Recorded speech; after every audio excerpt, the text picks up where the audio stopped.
वालेकुम नाज़रीन, क्या हाल है? सब खैरियत है। उम्मीद है अल्लाह से दुआ गो हूँ कि आप सब खैर व आफियत से रहें।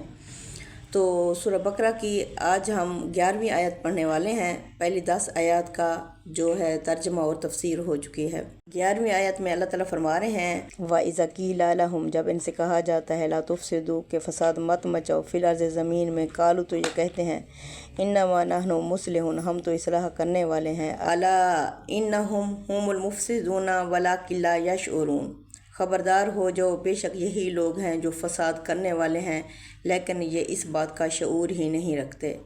व इज़ा क़ीला लहुम आमिनू, जब इनसे कहा जाता है कि ईमान लाओ, कमा जैसा कि आमन अन्नासु और लोग ईमान लाए, यानी मक्का के सहाबा जो कि हिजरत करके आए थे साथ ईमान लाए, तुम भी उन्हीं की तरह ईमान लाओ। काल तो ये कहते हैं अनुमिनु, क्या हम ईमान लाएँ, कमा जैसा कि आमन अस्सुफ़ाउ, मक्का के बेवकूफ़ लोग ईमान लाए, यानी अपने तकब्बुर की वजह से ये इस तरह कहते हैं। अला ख़बरदार हो जाओ इन्नहुम हुमुस्सुफ़ाउ, ये ख़ुद ही बेवकूफ़ हैं, वलाकिन ला यअलमून, लेकिन ये इस चीज़ को जानते ही नहीं। आयत नंबर 14 में अल्लाह फरमाते हैं व इज़ा लकुल्लज़ीना आमनू, जब ये मिलते हैं ईमान वाले लोगों से, कालू आमन्ना, तो ये उस वक्त कहते हैं कि हम ईमान लाए। व इज़ा खलऊ, और जब ये खलवत में होते हैं, इला शयातीनहिम, अपने शैतान सरदारों के पास, कालू तो कहते हैं इन्ना माअकुम, हम तो तुम्हारे साथ हैं, इन्नमा नहनु मुस्तहज़िऊन, हम तो ईमान वालों से मजाक कर रहे थे। अल्लाहु यस्तहज़िऊ बिहिम, अल्लाह भी इनसे मजाक किया जा रहा है। व यमुद्दुहुम, और इन्हें ढील दिया जा रहा है, फ़ी तुग़यानिहिम, सरकशी की तरफ, या महून, जहाँ ये भटकते फिरेंगे। उलाइकल्लज़ी, यही वो लोग हैं, नश्तरव ज़लाला, जिन्होंने ख़रीद ली गुमराही, बेलहुदा, हिदायत के बदले में। फमारा बेहद तिजारत हम, पस नहीं नफ़ा देगी इन्हें इनकी ये तिजारत। वमा कनु मुहतदीन, और ना ही ये हिदायत पाएंगे। ये आयत नंबर 11 की तफसील देखते हैं। तो व इज़ा क़ीला लहुम ला तुफ़सिदू फ़िल अर्ज़ि क़ालू इन्नमा नहनु मुस्लिहून अला इन्नहुमुल मुफ़सिदूना वलाकिन ला यशऊरून, यानी आयत नंबर 11 और 12। इस्लाही साहब फरमाते हैं कि मुनाफिकीन फ़साद को इस्लाह का नाम देते हैं। वो अल्लाह और उसके रसूल की मुखालफत करके भी समझते हैं कि हम अमन कायम कर रहे हैं। इनका सबसे बड़ा फ़रेब यह है कि वो बातनी बिगाड़ को दीनदारी की शक्ल में पेश करते हैं। हकीकत में इनका ये अमल ज़मीन में सबसे बड़ा फ़साद है।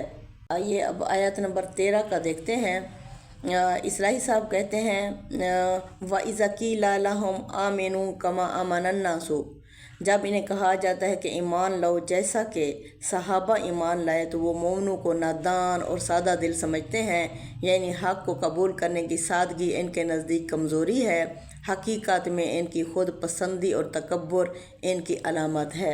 आयत नंबर 14 में व इज़ा लकुल्लज़ीना आमनू, यानी इसमें तदब्बुर कुरान के मुताबिक ये दोगलापन, डबल फेस, मुनाफ़िक़त की असल अलामत है। मुसलमानों के सामने ईमान का इजहार और शैतान सिफत लोगों के पास जाकर ईमान का मजाक, ये ज़ाहिर करता है कि इनके दिल में ना हक़ की इज़्ज़त है ना बातिल से नफ़रत है।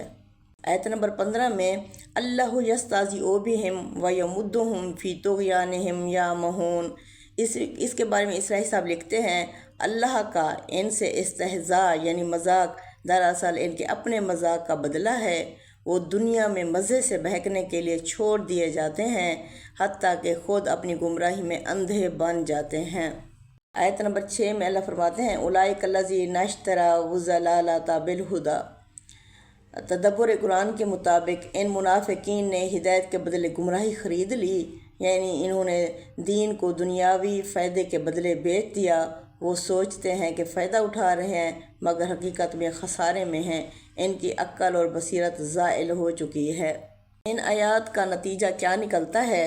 ये आयात बताती हैं कि मुनाफ़िक़त सिर्फ़ कौल की नहीं, सोच की बीमारी है। मुनाफिक इस्लाह के नाम पर फ़साद करते हैं। वो हक़ वालों का मजाक उड़ाते हैं मगर ख़ुद अंधे हैं। इनकी सबसे बड़ी सज़ा यह है कि अल्लाह इन्हें इनके हाल पर छोड़ देता है। अस्सलामु अलैकुम वरहमतुल्लाहि वबरकातुहू।